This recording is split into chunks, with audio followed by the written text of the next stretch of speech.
listeners, I'm glad you're here because everything that Burly Nathan touches turns to gold. You see his name on anything, go do it. Go see it, patronize it, give him the money, help support the stuff that he does because it's important to my circle, but it's also just, you're gonna have a good time. I'm glad you think so. Here's the $20 and good to go. Slide it across the table. So yeah. Hello, everybody. Welcome to episode 4 of The Burly Nathan Show. I am so excited for tonight's episode for a multitude of reasons. One, thank you for helping me reach it to episode 4. I mean, that's 3 episodes further than I thought it was going to go. But here we are. We have made it, and I appreciate your patronage. I appreciate the listenership. Folks reaching out to me whenever we launch a new episode saying they loved it. That means so fucking much to me. By the way, we do cuss on this show, so this is a warning because I'm sure there will be profanities flying around this evening. So just make sure that if you don't like that sort of stuff, you just turn us off and go read a Bible or whatever you want to do. Tonight, I am, once again, very, very excited for my guest, and I will tease my guest a little bit later. But I just wanted to mention a few things, as we always do at the top of every show. Be sure to follow me anywhere you listen to podcasts. Apple, iTunes, that's the same thing. Spotify, Amazon Music, iHeartRadio, all the places where you can listen to podcasts. Our show is there. I know. I'm just as surprised as you are. Go on, follow the show, leave a review. I actually said in the first episode that if you really want to stick it to me, write a 5-star review and then just write the dumbest shit that you could possibly think of, just how much you hate me, how much you hate the show, but still put it as a 5-star review so it pops up at the very top. Just do that for me. It will help push the show along. Also, be sure to head over to adamandeve.com and use promo code BURLY, B-U-R-L-Y. That's me. Use promo code BURLY at checkout and you'll get 50% off just about any item. And guess what? You can get that. You can get, I believe it's like 6 free adult videos of some sort, 3 free gifts, free shipping. Everything is super discreet. Go to adamandeve.com. Use promo code BURLY. If you're listening to this after Valentine's Day, which you probably are, you can go get something for your loved one or for yourself, whatever you want. Just go on there. Use promo code BURLY at checkout. You get 50% off almost any item there and a bunch of free gifts. I've done it before, and I'm not going to tell you what has showed up to my house. I will maybe save that for another episode, but I opened up the box and I was gobsmacked with the stuff that they include in this. And some of the videos are absolutely ridiculous. Take my word for it. Just go online, adamandeve.com, use promo code BURLY, and you can just fill your house with dildos and whatever the hell else you want. Anything that you buy there helps support the show. So if you make a purchase, you use promo code BURLY, it will keep this show going for an undisclosed amount of time. If you do buy anything and you want to support the show, take a screenshot and send it over to me on Instagram at Burly Nathan, and I will say your name on the air, and whatever you want me to say along with it, I will. I don't care what it is, unless you're asking me to like endorse Nazis or something. I won't do that. But if you send me a screenshot of whatever you bought, I will literally say whatever you ask me to. You will be in charge of me if you buy anything and you use promo code Burly, and you can prove it. So find me on Instagram at Burly Nathan. Send me a screenshot of the things that you purchased, and I will mention you live on the air. All right, I'm not going to dilly-dally today because my guest is a great friend of mine, and I've been wanting to have him on the show for a very long time, from the entire inception of the show, which was like a couple months ago. But anyway, I am very, very excited because this will be a great conversation for the two of us to have, and we're going to learn a lot about each other because we know a good amount now, but I think throughout this conversation, we will learn even more. So without further ado, my guest for episode 4, Alistair Graves. How are you? I am well. Thank you for having me. I have long been an admirer and fan of yours, Mr. Burly Nathan. You flatter me. No, it's true. I when you messaged me and said, "Hey, you want to do this podcast? I want you on early." I went running into my partner and I was like, "Look, I've finally somebody cares to hear the inanity that is me spewing, because I'm very verbose and I get paid to do it." But you verbose? No, never. Okay, I need to tell you something. This is an absolute truth. Before I knew you like as a friend and not just somebody who I'd seen in shows, I was so nervous to talk to you. I don't know why. I really don't, because usually for me, I mean, I'm kind of an introverted extrovert sort of kind of guy where I like at a show, I'm not going to come up to somebody and just be like, "Oh my God." I'm not going to invade your space. I'll probably just wave to you, say, "Great show," and then I'm going to be out the fucking door. But for the longest time, I was like, I don't know if Alistair will like me if I say hello. And I just, because of who you are and your once again, verbose personality, I was just nervous and I didn't think that you knew who the hell I was at all. And I was nervous at first. I get that a lot, but also I think that's funny because and I'm an open book about anything, and whether you want to ask me about it or not, it's fine. But I suffer from anxiety, which is ironic that I end up doing what I do. So it is not in any way social anxiety. I just have the kind that makes you feel like the world is crashing, and you replay conversations from 3rd grade when you're trying to go to sleep at 4 a.m.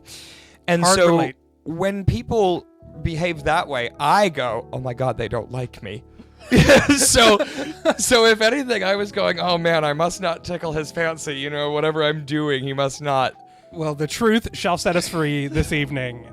And since then, obviously, we've done quite a few things together, and we'll talk about some of those. Right, and not enough for my money. I'm saying it now on air. I am a stan of the ND Theatricals brand, and I would like to continue working closely with you. I was just talking with a friend of mine recently, talking about, do you have any New Year's resolutions? And I don't do that. I'm the same bitch. I'm the same New Year's, same guy. It's just me.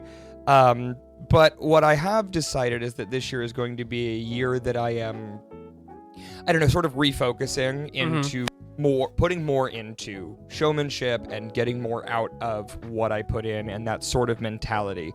And I was musing about how this last year, I think I've had the pleasure of seeing you and your lovely wife like many times in different capacities that I haven't, and I'm sort of I'm trying to like keep a mental track of like, oh, this has been really nice to see these other people, and maybe leave your house sometimes, Alistair. But right, River, the producer of The Graveyard, River said the other day to me that I only exist at VIP cocktail hours or at a show. Yeah, I can see that. Well, yeah, the joke became that I just kind of apparate in the corner of a VIP cocktail hour where I'm not invited, and I just sort of co-opt it. What a bio. Right? That's what it should be, right? Forget all my taglines. I'll just start saying he's the vampire that can come in whether he's invited or not. That's actually pretty good. Right? That's yeah, pretty good. Yeah. I love that. And, and I'm kind of the same way. I'm wanting to pull back a little bit more from doing like just gig all the time and actually like enjoying time with folks. And that's one of the reasons why I started this podcast, so I could talk with my friends, people who are in the business, people who are outside of the business, and just have a moment to chat, and we can still work kind of at the same time. Right. But we're doing something where we can learn about each other a bit more and just chit chat. Well, I think isn't that what I just said when I walked in was, this is the first time I'm seeing your lovely home, and thank you for having me and all that. But also we get to work too a little bit, but in a different capacity that's, I'll tell the listeners that I'm wearing a full face of makeup. They can choose to believe me or not. It's beautiful, darling. Thank you. And funny that you mention your makeup, and I'm sure Taryn will hear me in another room, but I was getting ready for a show last week that I was hosting, and she was helping with my makeup, and she's like, you need to talk to Alistair about how to do your own. And I'm like, yeah, you're not wrong. Yeah, because makeup is like the last thing I've ever thought about as an MC, and I'm starting to get more into doing that sort of stuff. I need noticed. What I'm going to have to do is start watching out, because you're multi-talented and beautiful, and if you start doing the makeup shtick, I'm out. What am I going to abso-fucking-lutely not. And I even wanted to say that because like I'm getting into MCing kind of light, and I'm only doing a few things here and there. You're somebody who I've always seen, because I'm like, you can go on stage, you can MC a show, and the audience is in your fucking hand the entire time. And I love that. Now, granted, I've also seen shows where you've had some rowdy folks that are just loud and annoying. Yes. And I don't know, it's funny, I feel like lately I have had a lot less hecklers than when I first started. I mean, so I've been doing MC work my whole life, but specifically burlesque MC work since 2008 or 2009, somewhere in there. Yeah. I try not to count numbers because it makes me feel ancient and a little depressing. Right, I'm like a mummy, but yeah, no, and I feel like at the beginning when I didn't quite understand how to have that command over a crowd, the more I've done this, the less people heckle. And I try not to be mean about it. I try not, I try to make sure everybody knows that I'm your buddy, but also like there's a certain point when, you can't call yourself Queen Daddy and not be able to cock an eyebrow. Did your parent, my mother had this uncanny ability that when we were misbehaving, If we were like in church or if we were in somewhere public and she couldn't use words, she would cut us the one eyebrow and they just sort of over the rim of her glasses look, and we'd stop. Yep. And somebody the other day kind of made comment that I gave them the mom look. And I was like, well, good. I'm glad you understand what the mom look means. That's good. And we've got a few at the graveyard. I won't say names. I love my regulars anytime we have a regular thing. But we've got a few at the graveyard, which is like the every other Sunday. It's my residency at the Speakeasy. And we've got a few that are pretty bratty, and they like to push that boundary with me. And I think it's fine, and it's fun, and it's in jest. But they also know when I say, okay, it's done now. We had to train those few that really does mean it's done, because Queen Daddy has a job to go do, so. I love that. And now, speaking of which, so the Queen Daddy persona, where did that come from? How'd you get it? Specifically the moniker Queen Daddy, you mean? Yep. Okay, so actually that's a fun story. I was doing a Star Wars show at the Kelsey Theater, which was Ruby Tesla's stomping grounds until the Kelsey, until COVID, which kind of, we've said a lot, but COVID fucked up a lot of stuff for a lot of people.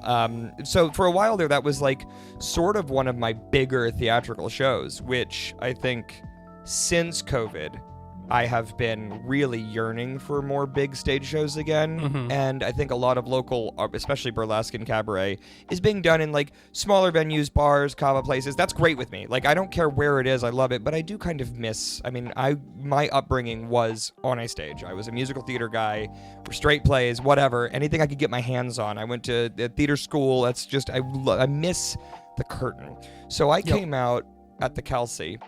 And it was a Star Wars themed show, and I had sort of thought, well, what does Alistair Graves look like as a Star Wars character? And it sort of became like a bedazzled Sith Imperial armor that I made out of foam with this huge cape. I love it. And my lashes still, and I come walking out, and I said, I may not be your father, but you damn sure better call me Daddy. And somebody said, yes, Queen!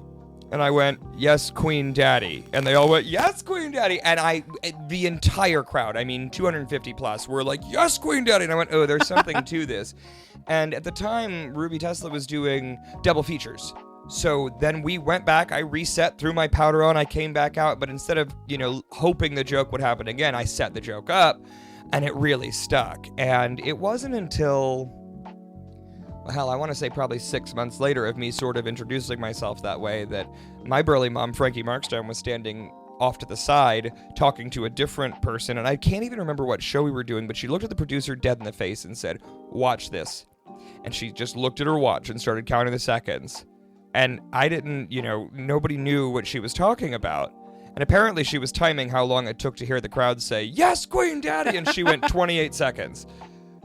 And so it really has become this, like, not only is it a moniker, but for me, it's a really good tool. Right. Because if the crowd is getting rowdy, then I go, okay, if you're ready for the next number, somebody say yes, Queen Daddy. And they all do it, and then they hush. That's great. Oh, and I'm not being mean. It doesn't have to, it's just kind of a good positive reinforcement. That's one of there's a little tidbit for all of you, whether you've been doing it forever or not. A really good tidbit is to have a callback that you can get the whole crowd to do, because it's effectively for the people that are, misbehaving, like we were talking about in our front row that want to buy a ticket and talk. It kind of resets them because they hear the whole crowd yell something, and then they turn and go, what did we miss? Oh, we better... Right. And I will admit something to you. I kind of stole this last weekend. I was hosting a show where I played a chef. You're actually right next to one of my costume pieces right now. And oh, cute. I had them say, yes, chef, to me. Yeah, great. While it was happening. And exactly what you just said. They all said, yes, chef, and then they shut up. And then it's silence. Because, sometimes you just need... And I'm sure we'll get into it, but hosting is such a unique position to be in. Because I have to buy... My job is several things. My job is to... First of all, promote the space, make sure the space is making money, especially if it is a bar or an alcohol selling place. You want to make that money. But my job is also to make sure all the performers are ready to go, are comfortable, are doing their best, and I'm providing as much as I can for them. And part of that means we're making sure that whatever you pass your plate, pass your bucket, your tip hat, you want to make sure that that has time to get around. Yep. So I have to fill enough time for that hat to get around and then be ready to stop whatever I'm talking about as soon as it's done to bring on the next performer. And sometimes, when there's been a really good number, the crowd is so eager for the next number, they don't care what I have to say. Oh, yeah. They want the next number. And I have to kindly say, no, I have to be here for a few minutes. So... Yep. Yeah, I think it's very grounding for them to have a callback, and then they remember, oh, right, this is part of the show. Right. And that's something that I've always been nervous about whenever I've hosted a show, and I'm actually hosting one tomorrow, and I'm just thinking of ways to kill time when necessary, when you have a performer that has to go around a big-ass room full of a fuck ton of people. Like, what is something else besides a callback that, that's a go-to for you to kill time? So it's funny, actually, and this is a really good question. I love this question because one of the things that has been challenging to me about having a residency, that started last year, and it's every other Sunday. So at this point, I've done upwards of probably 30 of these shows. Oh, yeah. And that is repeat clientele. 50% of these clients have never heard me, never seen me, and the other 50% have come back week after week because River and I are the only staples of the graveyard. Otherwise, we're getting, I don't know, you've done it several times. We always have. For those of you that are listening, we have a great time. If you're near Ybor, come see the graveyard. It is like, River says it's like Monty Python. I say it's like the Muppets because I always feel like Kermit trying to get a show pushed through. Yep. And then they come up and they're like, hey, things are on fire and nothing's working. And then Kermit has a meltdown and then goes out on stage, right? Yep. So I kind of get you need new material. But what it is for me is I've been doing this for years now. Right. And that I know I call it my tool belt, or sometimes I refer to it as like my arsenal, or it's my ammo. Mm-hmm. Picture the old like the Mandalorian, he's got his gun and all those dope charges down. That's where it is for me. Is I know if I need a quick showstopper, I have any of these to go with. So the other problem is that ironically I'm not built to be an MC because I also have really bad ADHD. Which is recently diagnosed. So when you're past 30 and you find that out, it is shocking. It has changed my whole purview, but also my therapist says you have to name it before you can tame it. And there's so much power in that. Realizing why I do what I do, I can go, oh, this is one of those things. Yeah. So I find that going in, like, okay, am I doing this at a super liquor heavy, do they want booze sales? Great. That's where I developed all my toasts. And, I think toasts are great because no one really can claim that the toast is theirs. Right. These are things that a lot of these are so old. But I always do barbed wire and G-strings. And then it becomes a joke amongst people that have seen me do it a billion times. They roll their eyes and they make faces at me because they know this toast is coming. Here's the barbed wire and G-strings. They both protect the property without obstructing the view. But if you've never heard that, they die. I mean, these people, and it's a great first-time toast. The only time I think that anybody's ever said, oh, they stole your toast is because I've had people do that while I'm in the green room and I'm guesting for them or something. And I'm like, come on, I'm right here. Like, but, get some new original material. Well, Google it. There's about 1 billion toasts. So toasts are always really good. And then I do another 3, and it's usually one toast that I split up. Here's to lying, cheating, and stealing. And I love it because, for me on stage, I like to play really close to a line where, are you in trouble for misbehaving at my show, or can you be cheeky with me? Mm-hmm. Do you know what I mean? Like, and I play a really tight line where I want to have a little input, I want to have a little, sexy, but also, like, I'm being honest. I want to be your friend. I want you to leave feeling like Queen Daddy loves you, but also, you better not cross Queen Daddy. Like, there's it's very, somebody described it once at being really like soft dommed but with great aftercare, and then they went home feeling wonderful having a night with me, and I was like, that's the greatest compliment. That's a great way to put it. Right. And as an MC, you sort of are soft domming your crowd into behaving the way you want them to, and then also making sure they know they're loved, but also giving them a little spank because that's why they're there, is to have a little fun. So when I say here's to lying, cheating, or stealing, they all go, oh, I'm not, and then I get to play with them. Because then I go, no, put your glasses up. Like, we've built some trust. You trust me. Put your glasses up. And then I make them do it. But the full thing is lying, cheating, stealing. If you lie, may you lie with the one you love. If you cheat, may you cheat death. And if you steal, may you steal a lover's heart. And those are very sweet, but the setup sounds so raunchy that they don't know what to do. Right. So I would say any advice for anybody who wants to look to fill time. Toasts are great. things upcoming for you, for your performers, for your for the bar itself, or the venue itself. And you will win massive brownie points for a production company if you remember what the venue's got going on and you think to say it. And it's just, to me, it's just the right and professional thing to do. You know, thank you for letting us do our weird shit in your space. Also, let me promote you while I'm here. Yep. So those things are all great too. And then, so I've done, it's a staple of mine forever, you know, and Mama Markstone always does the If You're Happy and You Know It. Which, if you love that. It's great. If you're listening and you don't know, that one is, if you're happy, you know it, clap your hands. But then she does, if you're a gay man, you know it, clap your hands, and pokes a little fun. If you're, you know, bi and you know it, clap your hands. And she plays, and it's this amazing routine that she does. My version of that, if it's a real bad time killer. Like, hey, we've been in this industry. Hey, their corset just snapped backstage. I need 5 minutes and some safety pins. Right. One of my favorite things to do is say, do I have anybody in the crowd that's never seen the show before? And a lot of people will do a version of this, but I go and I sit right on their laps as long as they get consent, right? They nod and I sit right down. And I ask them for a good SAT word. And I tell them, I want a multisyllabic word for how you think the night has gone and how it's made you feel. And then I tell them, lately I've been telling them, and do not tell me supercalifragilisticexpialidocious, because that's what everyone says. And I can imagine. They just think the most wild word they can. And right. And, you know, I always make the joke that I'm a cunning linguist, so you better impress me, right? Because smarter men have bigger diction. And, so that one can be good too. And it's also nice because you get a name. And then I know that, like, if I want to come back and call back to that, I can do it after intermission. I can come back and say, all right, I've given you 45 minutes to think, you know. I had one girl, as I was getting up and walking away, I heard her go, hey, Google, what's a synonym for? And I was like, are you... Jesus. Man, they take it so seriously because they don't want to let you down. That's at that damn point. Right. Oh, did you just hey Google yourself? I did. Google's now answering me. That is hilarious. Oh, I love it. Okay, well. That's amazing. It's actually funny. I used to, actually, when I first got into burlesque, we're talking about Frankie a lot. I need to have Frankie as a guest. Yes, that's my mama. So. Frankie is actually in my next show, the Night of Classic Burlesque Volume 6 at the Palladium. Yes. And but Frankie was one of the very first MCs that I ever worked with. When I first got into burlesque, I was just band leading. Right. And when Maven Misbehavin' and I produced a bunch of shows back in the day, like 2016, 17, Frankie was always the host. And whenever she would do the If You're Happy and You Know It, the band, we would have the band play it for her as well. That's incredible. Because we're just going to add one more fun element to it. And, you know, that's how you can see, because when I talk about MCs and people who I want to bring in, I use the folks like you and Frankie and to as kind of like my benchmark for what a host needs to be. And that's something that, like, I've trained Poppy Bubbles, as you know, as is the MC for our shows. And she had only really ever seen you and had only ever really seen Frankie. And I'm like, you know what? Fine. Good.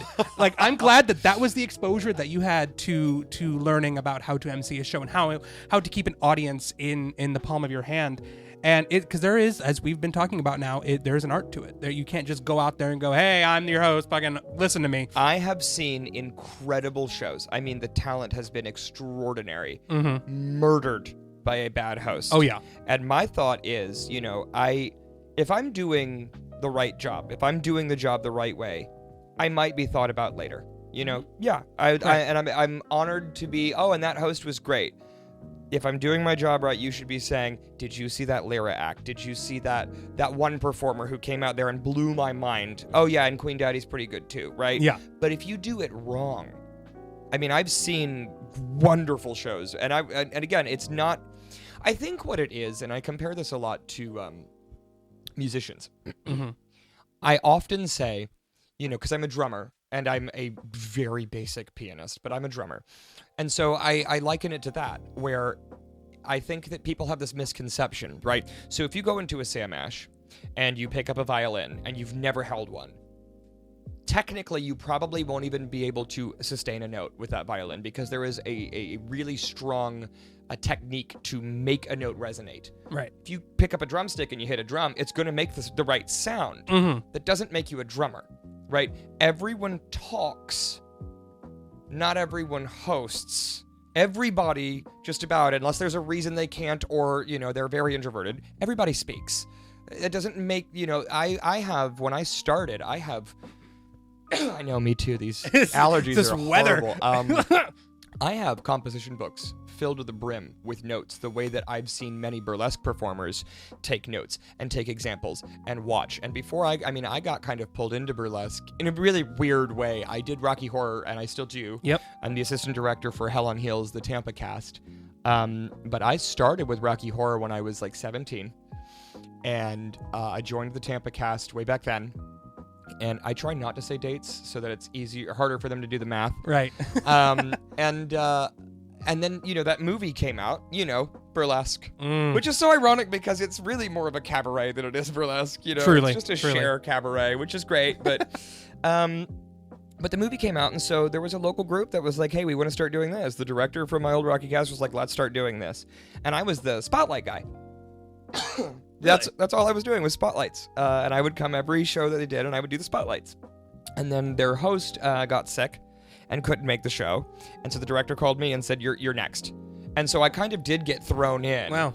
And I think I did pretty good, although I will say my very first burlesque night, this is how far we've come, right? They paid me in a bar tab. Oh, nice. Yes, right. And so the second half of that show, I barely remember. I mean, when that's the pay, right? I mean, they know what they're signing up for. Yes. Well, apparently, my pants got taken off at some point because they all started shouting, "Take your pants off!" And I had no, I've been on stage a lot. I actually grew up in a Southern gospel quartet, and Wow. Yeah, I was raised Baptist, and so I've been on stage since I was 3. And like I told you, I was musical theater school forever, and I did all these musicals and all these straight plays, and so the stage is not new to me, but people are far less likely to sit and listen when you're not doing Into the Woods. Now it's just, who's this guy talking? And I hadn't even come out as a transvestite yet. So I was still doing the show in like a suit. Right. Just a guy in a suit. And that came about because I felt like, I feel like I'm being, I wanted to express my true self way more sincerely.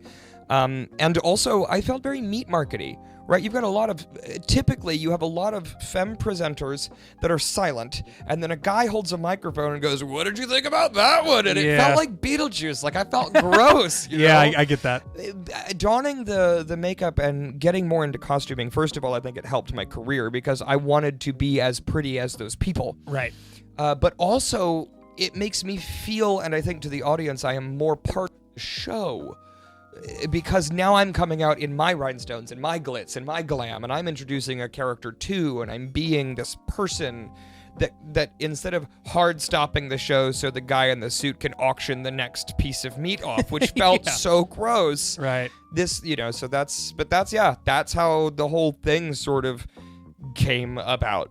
Wow. Now here's a fun ADHD moment. I don't remember where I got on that tangent. That was I was just thinking, I'm like, I should also sell this podcast as like a masterclass in emceeing and like how to hold a show, because I mean, this is great, valuable information that people don't always think about. When they see us walk out on stage, they don't really know the build up, the work that it takes to get to where we are. You caught it. Thank you. You brought me right back. Ugh, what a team. Yeah, because I was like, oh no.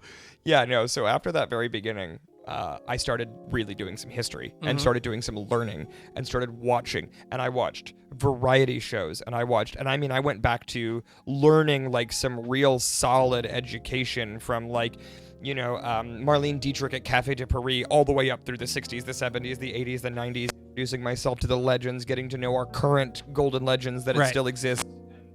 Just, I became this sponge for information, and I found that even like, people that had never done MC work necessarily, those legends, their information was still great for me. Oh yeah. It was still valid information about being on a stage, and and now you get into, there are whole lectures on just the smolder and looking at people and how to look at people as a burlesque performer, and I take that and go, and I can do that as an MC as well, And I think there's also like a level of, because obviously you've talked about that, you've done musical theater and you've done theater in general. I think that's also a great way to introduce people into being hosts in shows, because if you've done musical theater, you've probably dealt with every fucking possible thing that can happen to you on stage God. and know how to Yes. fix problems. Yes. And like you said, sometimes if you had to kill time or if, the microphone stops where I just hosted a show where the microphone just stopped working during the show and I had to just yell the rest of the time. And doesn't that help that us theater people tend to be... Did you get hollered at in school for being the loud one also, or is that just a me thing? I wasn't always that way. Gotcha. I was the teacher's pet. Oh, I good, was okay. the little I'm gonna be quiet to myself in the Gotcha. back. I'm gonna grade papers for my teacher. Like that was me. But then when Okay. I jumped up on stage, you're like, shut that fucking guy up. Like, okay, we've had enough. Okay, we get it. Okay, cool, you're awesome. Get the hell off the stage. I do think, though, that what you're talking about like being able to adapt, Oh yeah. I feel like that falls so hard on an MC. I was doing the Spooky Empire and the Vaudevillains show, which is Frankie Markstone's and Vita Devoid. They started that, and now Delicate Flower produces with Frankie Markstone. And it is at a convention center, and the ballroom we were doing the show in, the lights were stuck on, and it's because they needed a special maintenance key to turn the lights off. And she and I had to vamp for like 25 minutes. Holy shit. So we didn't even bother with mics. We just stepped down into the crowd and started talking individually and getting to know them. And I'll tell you what, there was no work to have that crowd on our side. Oh, yeah. When it started, they applauded because it was the two of us out there just talking and mingling. And they were like, okay, great. Yep. Yeah, but no, we've had some really weird hiccups. And that's actually a question I want, and actually something kind of funny that I wanted to call back to is you said that when you obviously got into burlesque, you were kind of thrusted into it. Yes. We just had, on the last episode, we had K2 Lemieux Yes, on, I love and K2. K2 was even saying, oh yeah, I got into burlesque, but I was kind of like thrust into it as well. Same thing with me. I Maven Misbehaving got me in, and I was just like, I'm gonna play piano for burlesque shows, and now look what the fuck happened. Right. So like, it's funny how a lot of our journeys began from a, like, not necessarily a mistake, but like our journeys began because we just happened to be in the right place at the right time, or somebody needed us for something, and then boom, career. Yes, well, and burlesque is such an interesting art form because it is still, even though it's kind of still in the popular zeitgeist, it is still, I think, a very underground art form. And, it's interesting now that we've got, like, our Facebooks and our Instagrams, and it's a little bit easier to sort of follow along, but I still feel like even your average burlesque-loving patron has a story about how they stumbled into a burlesque show and went, I really love this. Where has this been? And I'm like, yeah, it's been the underground thing to go do since forever in America. Yeah. It's like... We're glad you finally found us. Right, exactly. I always ask that same question too in every show that I host. Like, how many of you are seeing a burlesque show for the very first time? Yes. Do all the call out for the virgins, whatever. But I love seeing all the hands fly up, and I see when you ask it too at the different shows. One of the things I also love at shows, especially when you're hosting, is when people see you for the first time that have never seen you before. I love watching. Like, whenever I see you come out, I love looking at people and they're like, whoa, like obviously in it, I don't know what kind of way because they haven't really seen you yet, but I love seeing the faces of what the hell is about to happen? Who the hell is this person? And then the moment you start, they're like, okay. Right. Well, We and get I think, like I said, making that transition into my costumes and my face and doing that and making that kind of elevating my own art form to kind of need to be this big, I don't know, drag chicken or whatever I'm dressed as that night, right? I think that when I used to come out on stage, especially, I'm very envious of like the live band shows and things like that because you get this great big build up and hype. A lot of shows I walk out and go, hey everybody, like it's okay, we're starting now. And so I do like to but I do too because I think it's funny, and I oftentimes will, like, right at the beginning, I will look at someone and be like, it's okay, I don't bite unless you tip me extra, right? Like, because I love that. I think it's funny. I'm only 5'8". And then I'm in, I try to wear my heels, and I say try, I'm almost always in my heels. Right. And I do cut, I guess it's a pretty striking figure. Now, I'm not complimenting myself. I'm sure it's also terrifying, especially to people who are unused to this sort of, and I see a lot of men looking at their female partners and going, what did you bring me to? They get this look like, oh God. And then eventually, like I said, I make them within 30 seconds, I make them. And now I say, I'm going to make you call me Queen Daddy. And if you don't say it, then I'm going to stop the show because you have to please me or I don't introduce the next one. And I give and obviously I probably would never actually do that, but I've gotten close where I've been like, I didn't hear you. Can you do that again? Because they'll sit there with the meanest expressions and just cross their arms. And I go, no, you can do better though. Eventually you'll crack them. Oh yeah. I've seen it happen. Yeah. And it's not vicious, but it is. And that is hard too, because I also have to walk that line of, if they're clearly not biting and they're not going to play along, then I have to sort of pull back and go, okay, you know what? Sit there and be grumpy and you'll warm up. They'll get there. Almost always they do. There have been a couple times where they leave and, or my favorite is the Irish goodbying at intermission where they just disappear. And then usually somebody goes, oh, well, the mean ones are gone. I'm like, yeah, great. Thank God. We can finally party now, yeah. Now, I've also had that same thought, too, where it's like if I'm hosting a show or even if I'm just performing in a show and I see somebody in the audience that I can tell maybe isn't having, like, the best time, my first thought is I need to make them have the best time. And and I start, because even though 95% of the audience is loving everything that I'm doing, I'm worried about that 5% that isn't. Yes. And I think that's tough for anybody, not just as somebody who hosts a show, but just as a performer in general. You're more fixated on the people that you are trying to please more than just the people that are already enjoying it. And it is a very hard nut to crack, too, to find the balance as a performer being... Do I care about that grumpy person in the front row because they're not having a good time and I want them to have a good time? That's a good reason to care. Or is it because I'm afraid they don't like what I'm doing? Because I sort of have to, then you have to weigh, okay, well, they don't, but if 98% of this crowd is enjoying it, I can't start changing what I'm doing now for one person. It's such a weird tightrope. I typically don't end up going home and worrying about what people think. It does happen occasionally where I go, man, I did a show in Miami, and Miami is a different beast. Oh, yeah. Miami is, and trying to explain it to anybody who's never performed in Miami, that it is a hard, fast scene. People come in, people leave, people come in, people leave. And I'm like, we're doing a ticketed event, and you guys are like, they're on to the next bar. They're like... They act like tonight's their last night on Earth in Miami. And some of them might be. And you know what? They're probably having more fun than I am, but I'm tired, so good for you. But yeah, there was one night where it was kind of like we were talking about. It was really like there were a lot of aggressively, like heckly sort of like. And my thing is, you can heckle me. I got tough skin. I got thick skin. I don't care what you call me. It doesn't matter. You're not going to call me anything I haven't heard before. It genuinely doesn't. You can't dress like Dolly Parton got beat up by the ICP and not worry about, I'm not worried about what people have to say, right. Right. But there was this night that I was having to be really tough because they were heckling the performers, and I really couldn't stand that. I was like, no, let these performers come out here. We bear a certain amount of ourselves every time we perform, and I'm like, I'm not here to let you bully these people. So I started being the bigger bully, because that is part of my job, is protecting these performers. I'm the one with the voice. I have to stop that. Oh, yeah. And one lady went, well, you're being very mean.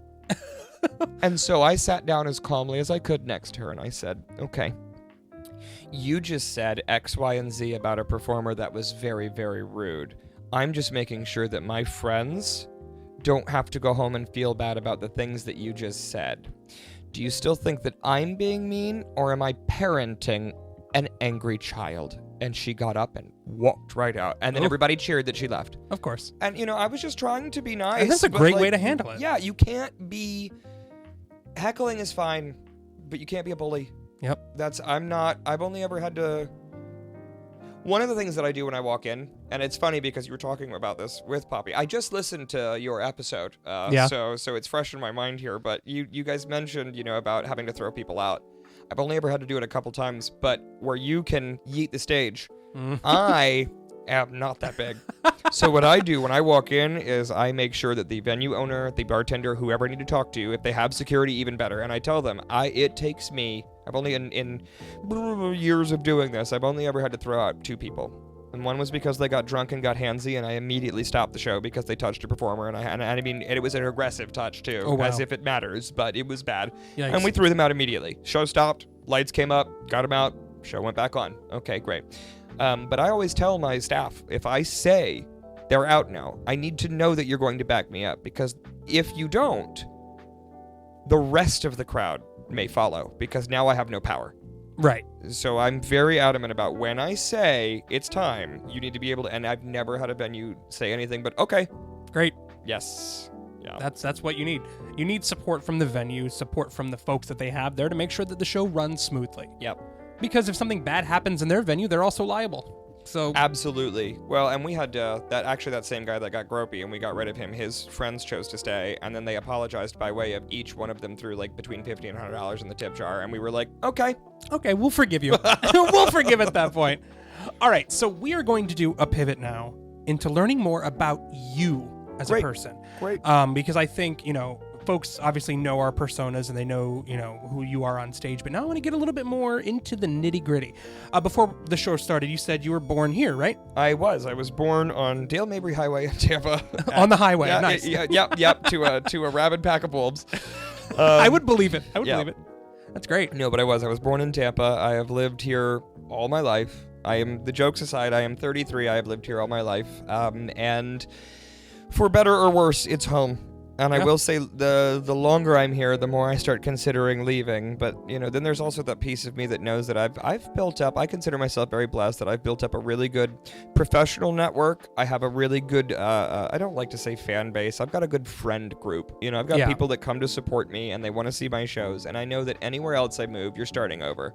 And when you've sunk almost 2 decades into something, it's really hard to want to upend it, So I completely agree. Like, we've had that thought recently because we've gone to see shows and we've gone to visit places like Savannah and New Orleans and even New York, and we're like, oh my God, I want to go. And as awesome as the opportunity would be to go somewhere else, it's, once again, we have such roots here. Yes. We've built a lot here, and it would be, even though we've had, the credits of doing things here, it would be completely starting over somewhere new. Right. And I don't disparage anyone for leaving, especially with the political climate being as awful and ugly as it is in Florida. Be safe, take care of you 100%. But I do think that for me, the fight's not out of me yet. Mm-hmm. And I feel like, I look at Florida and our live performance spaces have just been disappearing since COVID.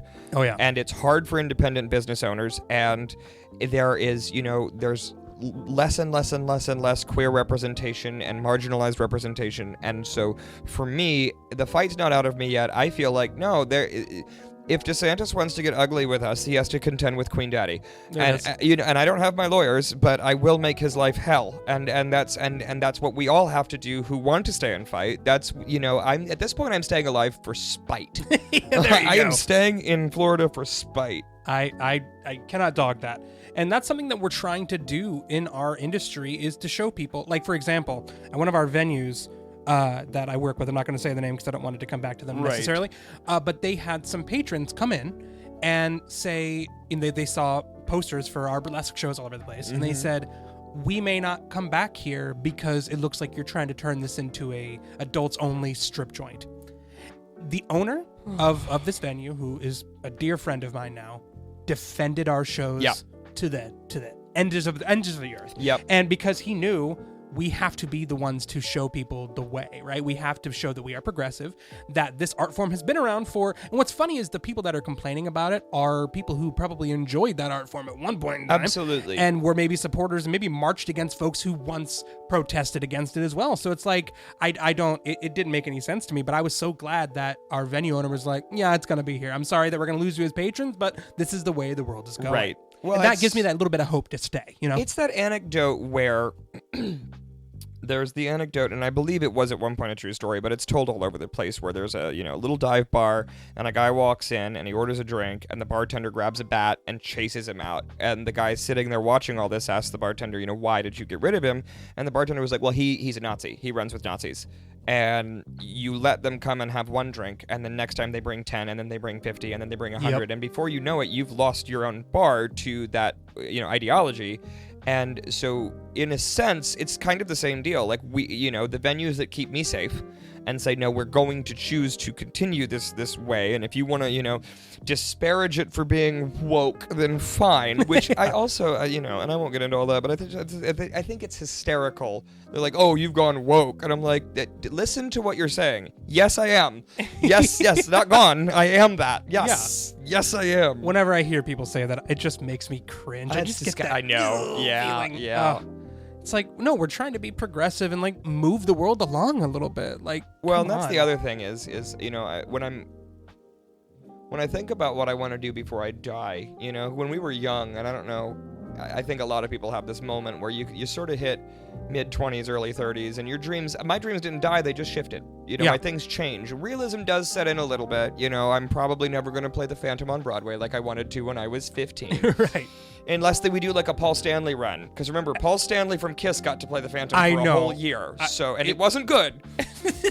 But so maybe I could if I get big enough, and the promotional will just be the Phantom mask but with lashes glued on it. Listen, the moment it becomes licensable, we'll do it. I don't care. We'll do it at the Brass Mug. I don't give a shit. Fantastic. We'll find a place to do it, yeah. and we will do it. And actually, funny enough, you and I have talked about it in the past about doing like cabaret. I know the emcee is a dream role of yours. It is a dream role of mine, and I really think that we are back to a place where, and I think I was telling you this when we talked about it last time, but specifically watching the Alan Cumming revival, just because it is so much, it was brought up, to speed with the 80s, and it looked way more like industrial. Yep. And I go, oh my God, like we're here. We're right there. Those closing lines from Cabaret, for those of you musical theater nerds out there, those closing lines where they're like, well, I'm not Jewish. She's not going to come for me. Or like, but I'm Austrian. They love me. And it's like, guys, I hear all those excuses every day. Yep. We have to stop it. So like for me, I would love that. Watch me float. Do you see me floating again? I know, I love it. Okay, so that actually moves me into my next question that I've asked a lot of my guests. What is a common misconception that people may have of you as your persona or you in real life? This is great because I'll talk about two that just come immediately to mind. I am a spooky human. I will admit that. I love my horror. I love my genre. I really do enjoy, the creepy, the macabre, the spooky. I have 5 taxidermied bats in my bedroom. I can't act like I'm not... Beautiful. Right, I can't act like I'm not, spooky. I am. I have a taxidermy collection. I love that. And, I think one of the misconceptions is that Alistair Graves, actually, when I pick... I know, to the shock and awe of everyone, it's not my legal name.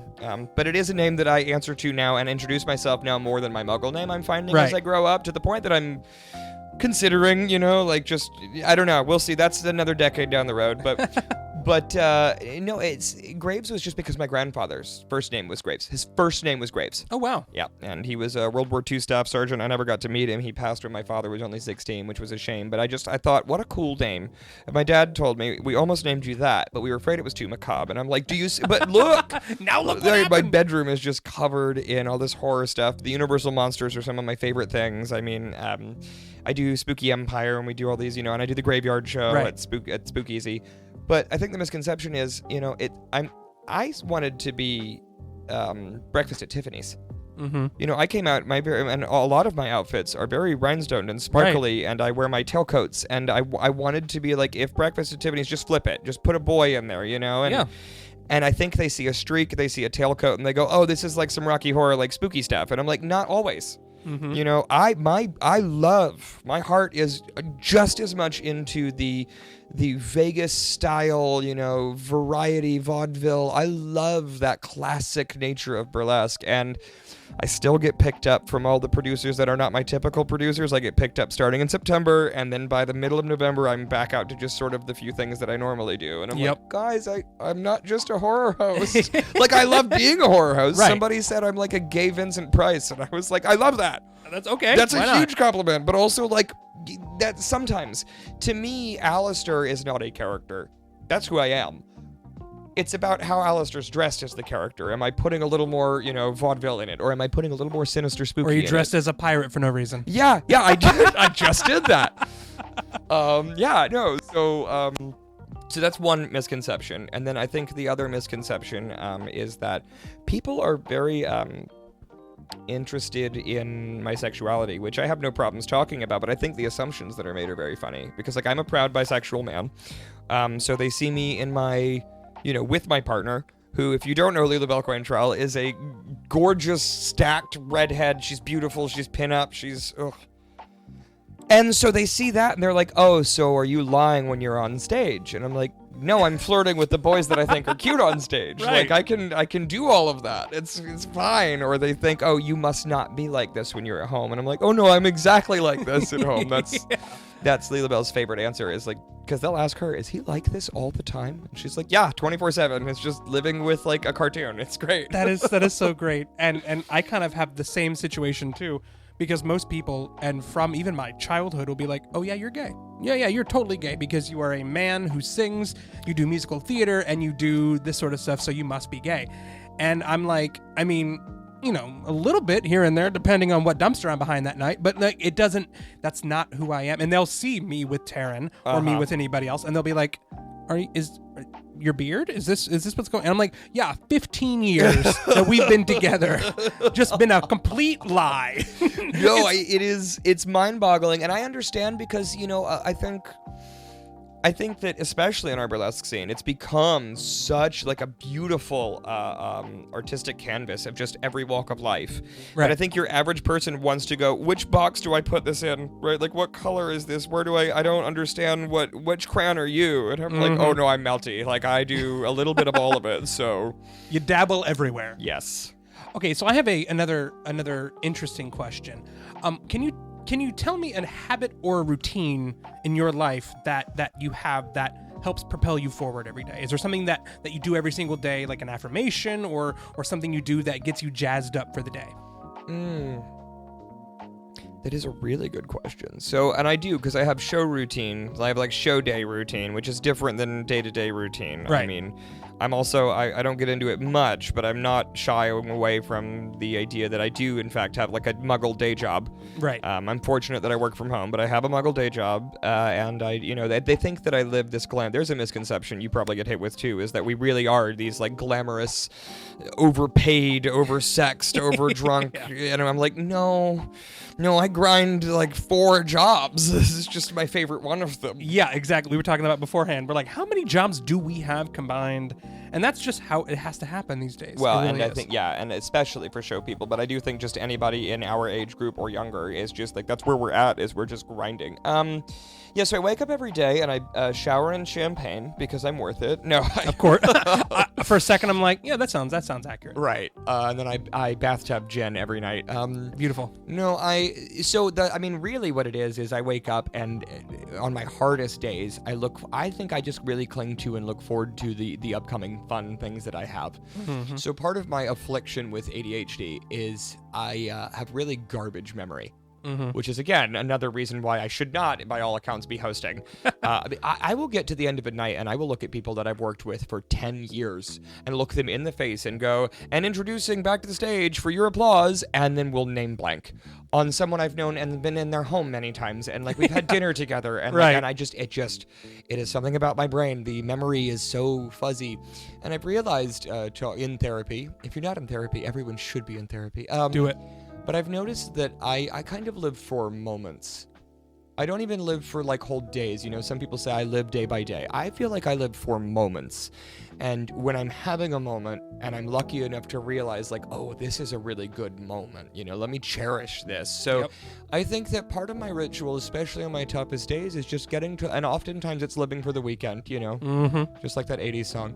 But I think that a lot of it is going, okay, well, I just had a really good weekend doing this, and I get to go through that. And so this past year, I really started hitting therapy hard about this time in 2023.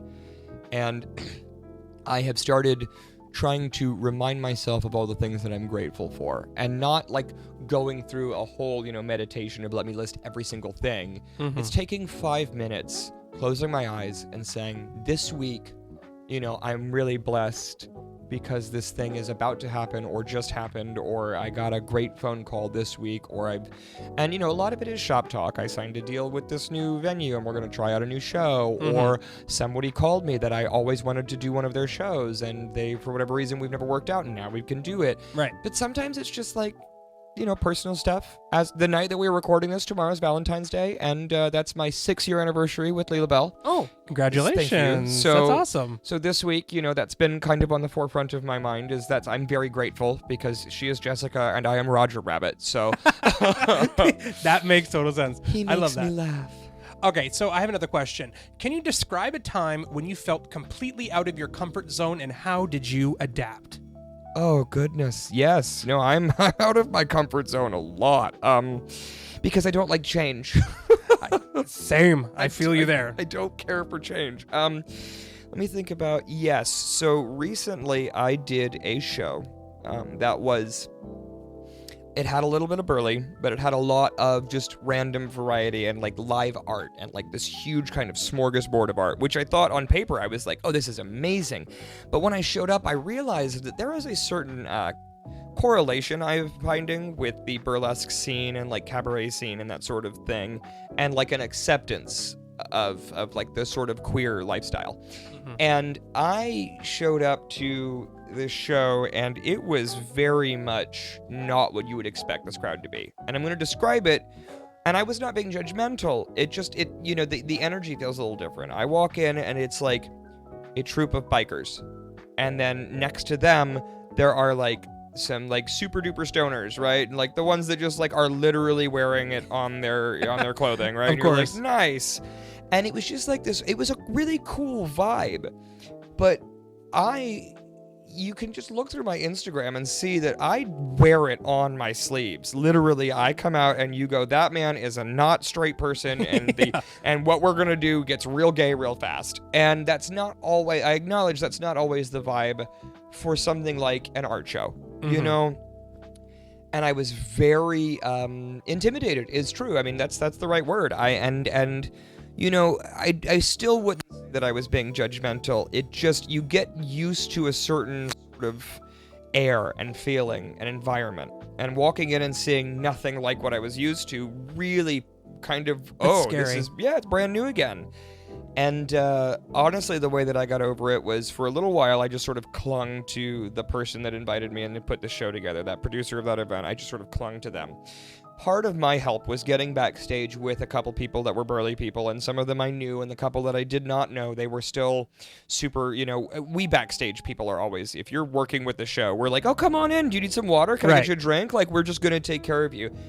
And then it was, really, it was time to face the intimidation and go out there, and at the end of the day, I think part of what helped me get through it was, if I hate it, if this is something that just flops and it's bad, then, I'm a brand and I am a thing that this producer wanted here.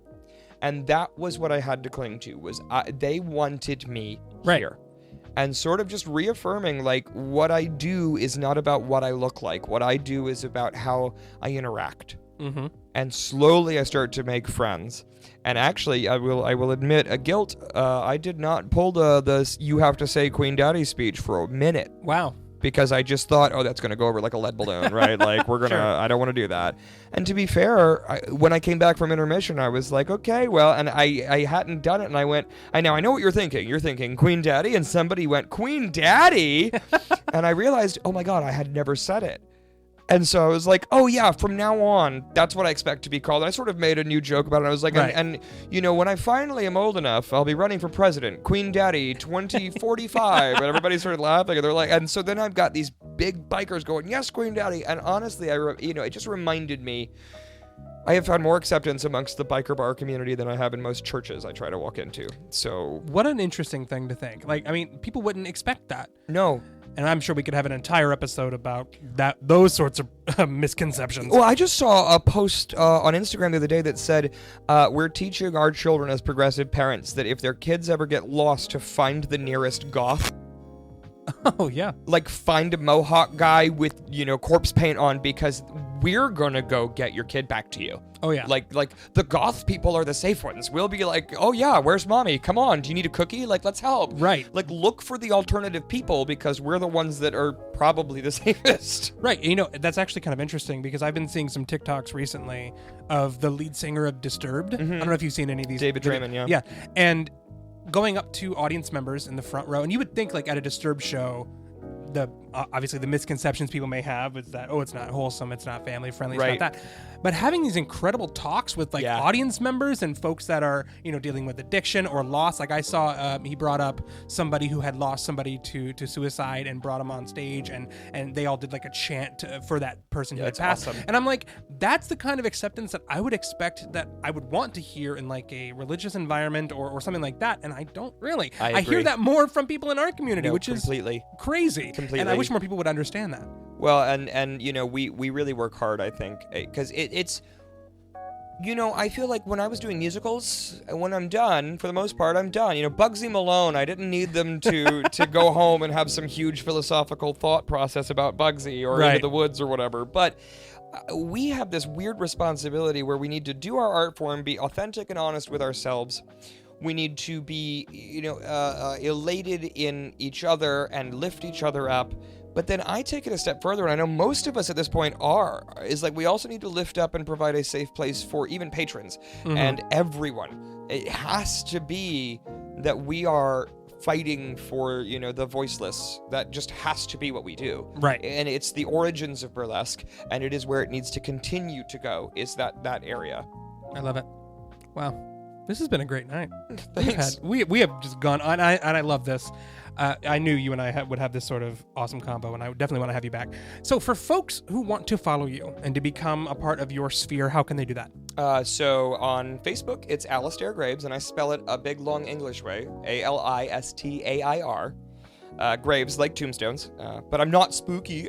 Spooky. So you can find me on Facebook. Please reach out to me. I say it at every show. I do a whole soapbox. Speaking of making a whole community, I do an entire soapbox. And the nutshell version is that you are valid, you're seen, that I hear you, and that you are loved. And I know it gets hard, but suicide awareness is huge for me. And I do a big old thing about, just be here. And so I tell everybody, and it goes for you listeners too, if you're going through something and you need to be told that you're pretty and loved, you reach out to me on Facebook. You can also follow me on Instagram. I will admit I'm working. Part of my refocusing in 2024 is being better on Instagram. There you go. But having to change the picture size from Facebook to Instagram was enough to make me not use Instagram for years. I just avoided it. I know. But that's A Graves MC, the letters M and C. So nice. You guys can find me there. I do have a TikTok. I think I posted 3 TikToks. But again, social media is my new burden. That's my new bridge to cross this year. You're getting there. Well, and anybody who's in this business, it's always tough to think of our marketing and how we present ourselves online. It takes so much for us to get that done. And the other thing is, I feel like, we really do. I had a friend, and this is a really good anecdote. You brought up New Orleans. We had a friend, my very good friend Charles. Shout out, Charles, if you're listening. I love you. And he took us to New Orleans for his birthday. This is last year in January. And Leela Bell just posted up, hey, are there any good local shows to go see? Well, we saw our friends Angie Z out there. I love Angie Z. Yes, me too. So we went and we saw her show. But Ruby Tesla was like, are you guys going for Dita? And we were like, wait, is Dita going to be there this weekend? And we had no idea. We just lucked into going to see this show. And Charles was like, this is an incredible show because she does good work. But he also made the point that, he is an avid, local Burley fan. He goes to see shows all the time. He'll go to stuff that I'm not in. He goes to, all these different shows. Right. And he said, honestly, it was a great show, but I feel like you guys do just as good a job. And I said, right. One of the biggest differences is I don't have a team of 12. Yeah, precisely. Honestly, if there are any older people out there who would love to have a beautiful eyelashed and high heel wearing pool boy in exchange for funding all of my shows, there's not much I won't do for a Klondike bar. That is the dream. Right? That is the dream. Just to find somebody who would go, this Queen Daddy, he's pretty good. Let me sponsor your shows. All the sugar parents. We need all the sugar parents, Sugar please. parents, aunts, uncles, Yeah, sugar cousins, sugar whatever you fam. want me to do. Yeah. That's great. And of course, you can always find me at the Graveyard every other Sunday. I host the Graveyard. I do a lot with Scarlet Lotus Cabaret. Yep. And We've you got will a big be old too. show coming up. Yes, we do. That's going to be insane. I'm bringing River and Kiki on soon to talk about that and to talk about Bad Ballet. Those and will be a fantastic interview. All the crazy shows we have coming up. And yeah, so I was actually going to ask, so obviously you have the Graveyard, which is every other Sunday That at is true, the Speakeasy yes. in Ybor. Any other shows coming up? So it's unfortunate timing because I'm right at that place where I'm going to tease a show coming up, but I can't give the details yet. I gotcha. So they'll have to You'll have to follow me. Just follow all your stuff. So one of my dreams and one of my babies is called Vintage Variety. And Vintage Variety was a show that I started like eons ago to try and save a local spot called the Tampa Pitcher Show. Not Picture, Pitcher. I remember that so place. I produced it. We made like almost $3,000 for them with like a week and a half's notice. I pulled all these people together. Then we did it again at Rock Brothers in 2018. And then COVID sort of took a shit on all of our plans. But we are now with a new brewery in Dunedin. We haven't signed contracts yet, so I'm not saying names, but there is a brewery in Dunedin that is a beautiful space that wants to have us. We just had a meeting last night. Wow. So they've agreed. We're in talks now. We just got to get contracts out. And with any luck, it will feature some of my staples. Usually, Vintage Variety Cast includes like 3-time Guinness Book of World Record holding sword-swallowing juggler Bill Berry. Oh, we love Bill. And Nerdy Noah, and so a lot of my local talent friends will be involved in that. I won't say the date yet, but it will be the beginning of May. Love it. And they can, I will be announcing it and pinning it as soon as we get contracts signed. So please keep following me, follow me along, because it is a huge production, and it's the biggest undertaking that I take. It is the biggest budget, the biggest undertaking I have taken to date as a producer. So, and I love it. So that'll be coming soon. Absolutely. I'll be in Bad Ballet. That's March 29, 30 bars. Yes, so I'll be in that. And yeah, just follow along with me. I do post my stuff when I get it, so I'm very excited to bop around the state of Florida and do my weird gay burlesque stuff. We love it. And I will tell you, funny enough, I'm coming back to the Graveyard myself to perform in May. Yes. And we are going to be redoing, well, not really redoing, but we're going to do the version 2 of the most requested thing that I've done there. Are we? That you absolutely had a hand in. And this time we're going to get a little bit more in. For those of you who don't know, River came to me with this idea because she, and if you haven't followed The Rogue River online, you should. River came to me with this idea because she saw a TikTok that I had posted with Taryn, my wife, of us just slapping the shit out of each other with tortillas with mouths full of water to see if we could do it. It was a weird trend that went around during COVID, so we did it. It was weird, but everybody did it. And Taryn and I are typically not bandwagoners when it comes to TikTok, but we thought, you know what, we have to do it for this one. So we did. And then River's like, by the way, I saw this thing that you did, and I want you to do it live on stage. And I went, weird. Okay, cool. Because I usually sing in your shows, so what are we going to do?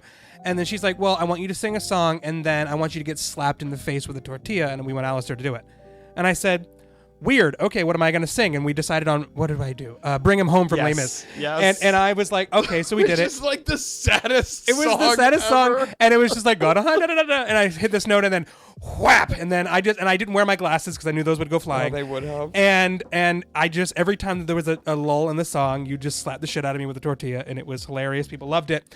And I don't know why, because I went into that going, this is not going to work. No one's going to laugh. This is going to be so weird. I don't want to strike my friend Nathan. I don't like any of this. And it took me 5 minutes to calm them down after we were done. They just wanted it.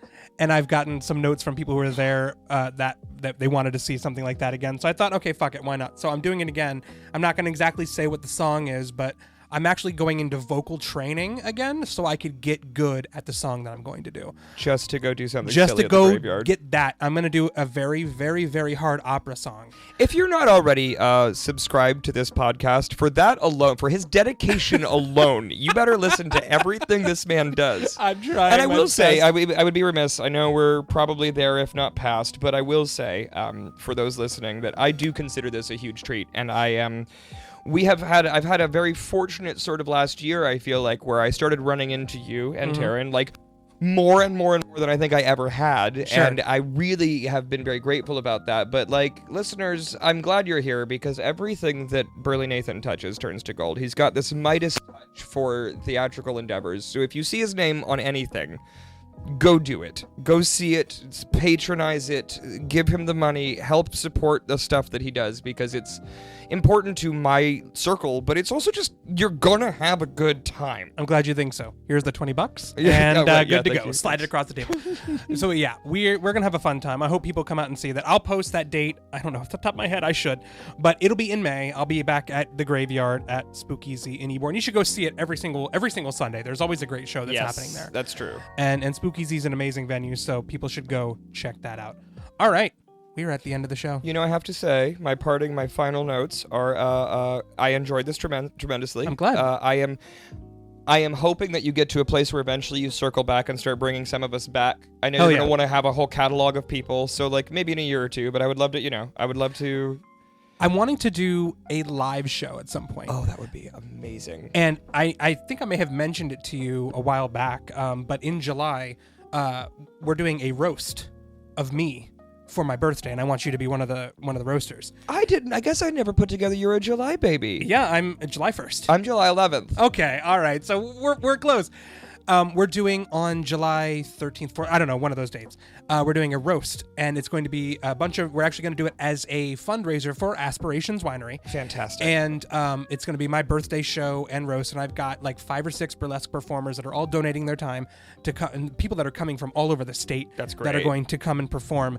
And I think I may record that show as kind of an episode of the podcast. Oh, that would be so because I much have fun. some brassy, fun people that I'm bringing, and I'd love to have you on the dais to do some roast jokes. That would be great. God, I can't wait. And I think that would be a good opportunity. But I would love to do like a live airing and bring in like a bunch of us just to talk shit. Yeah. Because I think that would be amazing. No, I do too. I have often thought about doing a podcast, and as soon as I live said, hey, I'm going to be on a podcast, all the comments were like, when are you going to start yours? And I'm like, I don't have the time or the like you're so dedicated to this craft, and I'm over here like I'm struggling to do TikTok, so like give me some time, people. Yeah, no, it's doing a podcast. I mean, I've been doing these for 10 years now, and it's a bear when you want to do it, because you have to get it distributed to a bunch of different platforms, and you find sponsors and you find guests and coordinate dates and all that sort of shit. But that's just something that I wanted to try this year to get a little bit more, push my own personal branding, because I'm trying to get out more as a solo performer.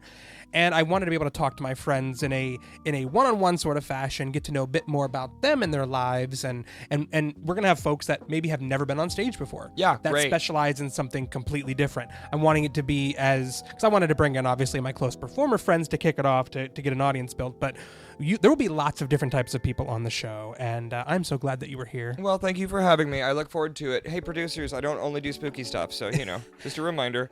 I love Alistair you, does Nathan. everything. Thank you. All right, well, thank you for being here, and we will see you next time. Oh my God, that is the fastest hour I've ever had. Alistair, once again, thank you so much for being here. I am a huge fan of yours, always have been, and always will be. Anytime you want to come back on the show, just let me know. All right, y'all, it is time to end the show. I would be remiss to not mention one more time adamandeve.com. Head over to adamandeve.com, buy whatever you want, 50% off most items, using promo code BURLY, B-U-R-L-Y, at checkout. Anytime you buy anything and you use the Burley code, it helps me, helps the show, keeps us afloat, and maybe we can buy cooler things. And you know what I would love to do down the line is I would love to get video cameras into the studio when I have my guests in, because I mean, they're amazing, they're pretty, they're beautiful, and I'm not half bad looking either. So just follow us, go to adamandeve.com, use promo code BURLY, B-U-R-L-Y, at checkout. You get free shipping, you get 10 free gifts, 6 videos, 3 awesome, cool little gifts along with your purchase. Just go buy as much as you possibly can. And then finally, as always, find us anywhere you listen to podcasts, subscribe, write reviews, give me 5 stars I don't really care, just reviews in general I would just love to see. More of those the better. You can find me on Instagram and TikTok at Burly Nathan. I make it really easy to follow me. And if you want to sponsor, you want to be on the show, whatever, just DM me and I would love to chat with you. Don't forget, episode 5 and episode 6, our guests have been announced. Episode 5, we will be talking to the amazing Mary Strawberry. Mary is a great friend of mine. We have produced shows together for such a long time, and she is hilarious. You will love her. We'll talk about Czech puppetry, I'm sure, which is something we make fun of all the time in her bio. And then episode 6 is with the lovely Debbie Diablo. We are going to have a very interesting chat on that episode, so definitely tune into that. You will learn more about my life in that one than you have so far. So my life and Debbie Diablo's life, of course. Once again, I am Burly Nathan at Burly Nathan on all the platforms. Thank you so much for listening to my crazy, wacky, wild show, and I will see you next time.